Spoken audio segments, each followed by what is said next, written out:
This is the Pennsylvania Report with State Senator Art Haywood. The Pennsylvania Report, a look at your state government working for the future of Philadelphia and Montgomery County. Hi, thanks for joining us. We're talking with Senator Haywood about something that affects a huge number of people, and that's the minimum wage. What's the minimum wage right now in the state of Pennsylvania? Unfortunately, it's $7.25 an hour, less than $300 a week if you can work full-time and get 40 hours. And you probably know it's extremely difficult to get 40 hours worth of work in a minimum wage position. It's not enough for an individual to survive. My wife and I tried to live on the minimum wage back in May. We made it about 4 days. After that, we ran out of money for housing. So it's extremely challenging, and we've got to take action to get the minimum wage up so that individuals who are hardworking can survive through employment. Now, we've seen that a lot of minimum wage people don't work just one minimum wage job. It's not feasible to make it on one, and they don't get the hours on one. Still have a person working 2, 3 minimum wage jobs, still not really able to make it. They're not able to sleep. And it has an impact not just on the income of the family. A person who's away from home for 12, 16 hours a day doesn't have time to read with their child. Does that make sense? Yep. And so it has an impact far beyond just the individual. There are many communities where so many of the residents around it are working in low-paid jobs. So the kind of shopping experiences they get are consistent with underserved communities, with businesses that are not the chains, they're not the dynamic stores. They're stores that got to figure out how to make it on consumers who don't have enough money to shop. And so raising the minimum wage is not just crucial for these individuals and their families, the children, but also on the businesses that serve these communities. We've got to get more money into the economy as well. And that's something, when you bring up the problem of children, a lot of times they're left at home because the wage earner can't afford daycare. That's exactly right. And the wage earner's not at home. And so then maybe an older sibling is caring for a younger sibling or a cousin. This also undermines the fabric of the community when people are so stressed out. I've seen a number of stories. I don't know if you've seen one recently from a lady who worked at McDonald's. She made $7.50 an hour under a tremendous amount of stress trying to raise a child on that kind of income. She ended up relying on public assistance for housing, food, health care.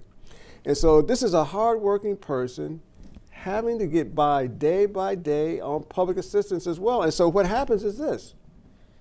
The employers that she works for are having their operations subsidized because they're not paying enough for the lady to live on. So therefore the taxpayers end up paying part for housing, part for food, part for health care. Why should the taxpayers pay what the employers should so that when a person comes to work, they can have a living based upon earning a wage? And I don't know if you know how much money the taxpayers are putting into this.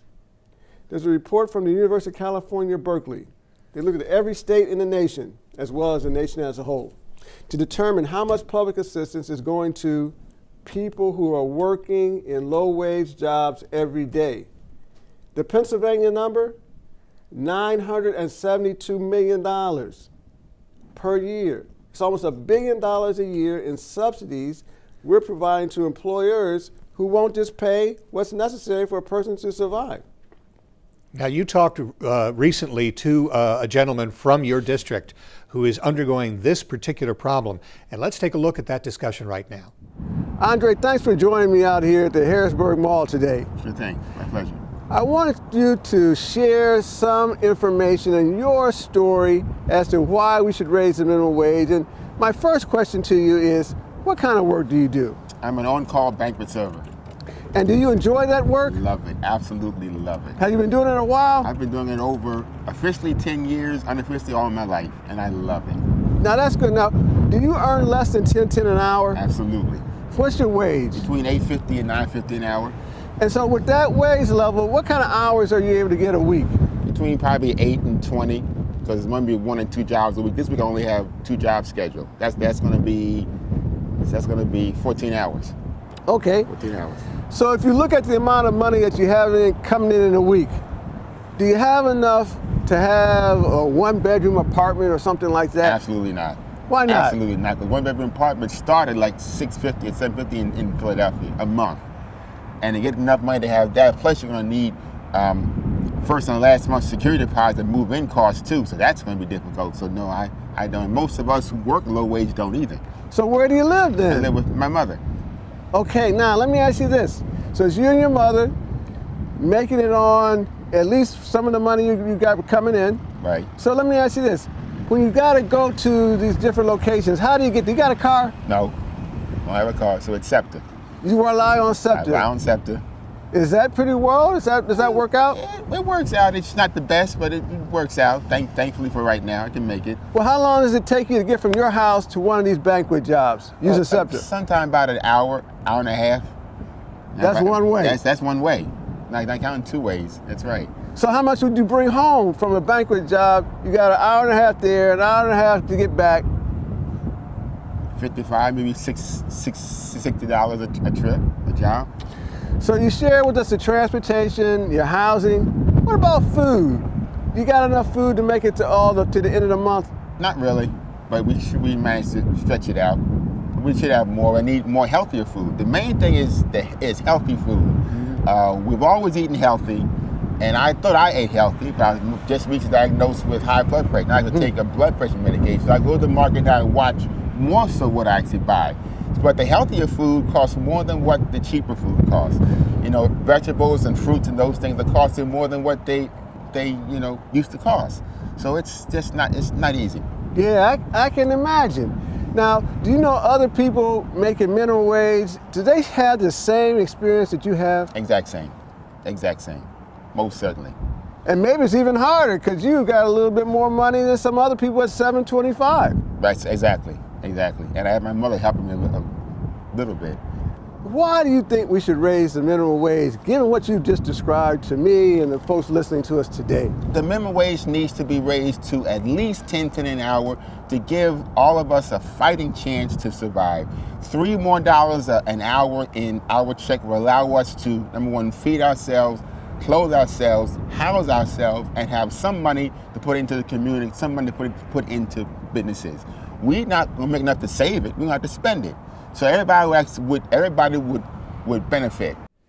Something else that occurs to me that in our conversation earlier is how it affects the community as a whole. If people don't have money in their pockets, they're not going to spend in businesses in the community. Is that right? How can it be otherwise? Yeah. That's exactly right. If you don't have the money, you can't spend it. If you have the money, you can spend it.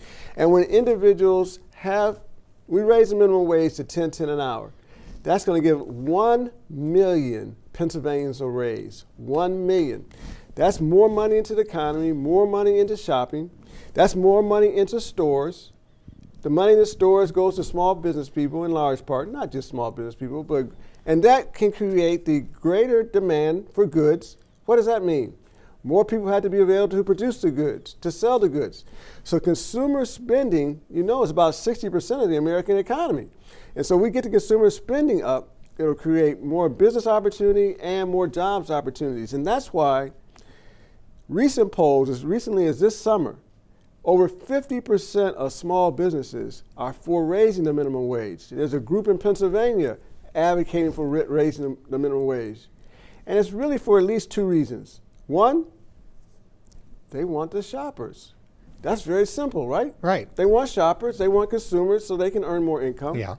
And they also believe that earning a minimum wage is and having a pay that's consistent with having a decent livelihood is part of their responsibility as employers, as being a good citizen. Most business people don't want to distribute poverty paychecks. They don't. And so that's why a significant percentage are for raising the minimum wage. And I'm so glad that they recognize that we're all in this together. It occurs to me, too, that paying somebody a decent wage and keeping them coming back every day leads to employee stability, which is something that every business needs. There have been study after study that says that paying more reduces turnover. Also, the cost of turnover to a business can be significant because you have to train several rounds of employees. That reduces the productivity of the business, have to put more time into training. So you're exactly right, and that's been one of the byproducts of raising the minimum wage. But you also get possibly even more dedication from some of the employees. And, you know, I've heard that what we need to do is have an economy that pays people based upon competition from China or India or Mexico. The minimum wage in Shanghai is $3 an hour. We don't want that. We can't compete with that. That will dramatically reduce the American standard of living. We've got to compete. When it comes to competition, we've got to compete with our skill level, with our technology, with our expertise. Competing in the low-wage environment is the course to disaster. It will destroy the middle class. It's not the future of America. Now, we've also heard from businesses, you've heard from businesses, small businesses who say, we've got to get that minimum wage up to get everything in line. But we've heard from businesses that say, oh, that's going to wreck me. I can't pay that much more money to people. I'll have to cut jobs. Is there any indication that that actually will happen if the minimum wage goes up? I've heard the same thing. All the evidence from past raising the minimum wage is completely inconsistent with the loss of jobs. So there's a theory of the loss of jobs, but the actual history of the evidence in American history is that it hasn't happened, or if it has happened, it's happened at a very small level. In fact, we have studies that show that if we raise the minimum wage to $10.10 an hour in Pennsylvania, 6,000 jobs will be created because people are spending the money that then can lead to job creation. So we've got to look toward expanding the economy, not contracting it by cutting the wages of hardworking people. Now, we were talking earlier about all the public assistance that even working people have to depend on.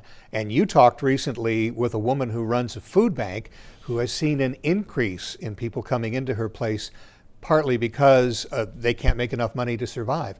Let's take a look at some of that. Raising the minimum wage will have a direct impact on our clients. We serve working families.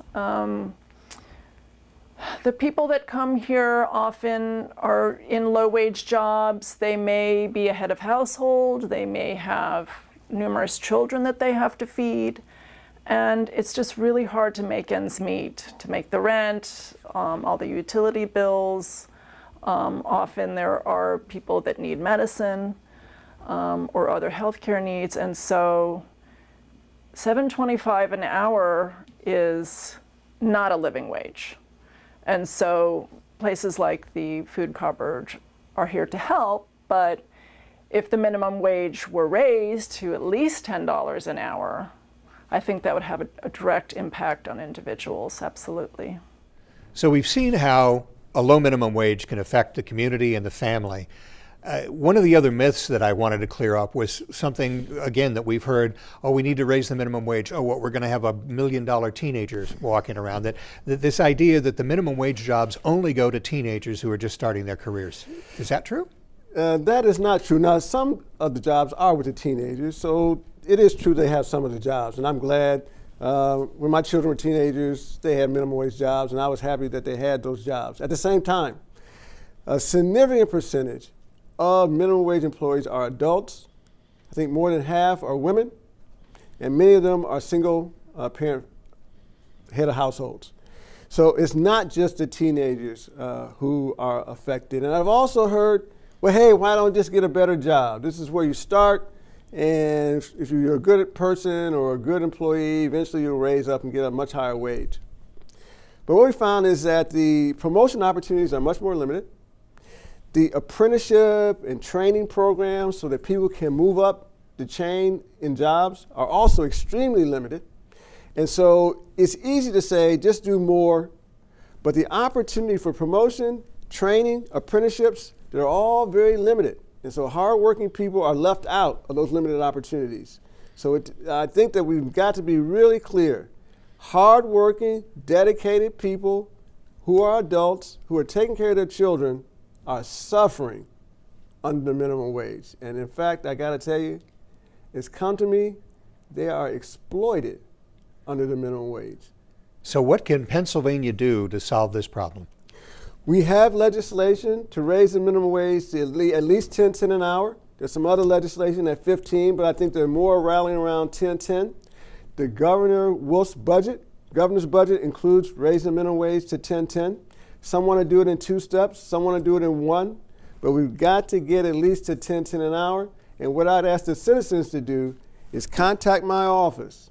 Let me know you're for this, and we will have that voice even louder here in the state to raise the minimum wage to 10.10 an hour. And if you'd like to get a hold of the senator, we have all that information coming up at the bottom of your screen, all of his social media. You can get in touch with him there. Also, you can get in touch with him at his district office, and we'll give you that information coming up in just a couple of seconds. Thanks for watching today. And again, get a hold of the senator, let him know what you think. Senator Art Haywood. Thanks for watching.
People with disabilities may request a transcript of this program by calling area code 717-787-5166. The TTY number is 1-800-364-1581.